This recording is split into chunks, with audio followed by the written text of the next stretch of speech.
பார்த்தீங்கன்னா, நீங்க கட்டுமானத்துக்கு என்னென்ன பொருள் வாங்குறீங்களோ, அந்த பொருளோட வேஸ்டேஜ் வந்து பார்த்தீங்கன்னா 3 to 5% வந்து நார்மலா வந்து ஆகும். பட் ஆனா அந்த 5%க்கு மேல ஆகாம பார்த்துக்கிறது வந்து நம்மளோட வேலை. என்னன்னு பார்த்தீங்கன்னா, நீங்க வந்து கன்ஸ்ட்ரக்ஷனுக்கு இப்போ வந்து நீங்க கன்ஸ்ட்ரக்ஷன் பண்ணிட்டு இருக்காங்கன்னா, அந்த இடத்துக்கு வந்து 1 டே 1 விட்டு, இல்ல 2 டேஸ்க்கு ஒருக்கா அடிக்கடி வந்து நீங்க வந்து போய் பார்க்கணும்.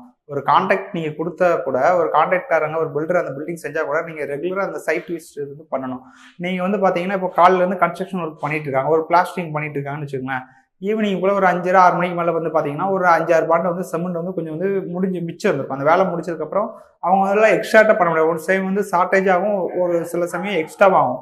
நீங்க வந்து ஒரு 10 பாண்டு சிமெண்ட் வந்து வேஸ்டேஜ் ஆயிடுச்சுன்னா, அந்த 10 பாண்டு சிமெண்ட் வந்து நீங்க போய் இருந்தீங்கன்னா, அந்த சிமெண்ட் வேஸ்டேஜ் ஆகாம நீங்க வந்து பார்த்துக்கலாம். அந்த ஒரு உங்களுக்கு வந்து அந்த பாண்டு மிச்சமாச்சு, அந்த கலவை மிச்சம் ஆச்சுன்னா, அத வந்து வேற ஏதாவது இடத்துல நாளைக்கு பூச வேண்டிய இடம் ஏதாவது இருக்கும். இல்ல ஏதாவது இடத்துல வந்து கொஞ்சம் பள்ளமா இருக்கலாம்.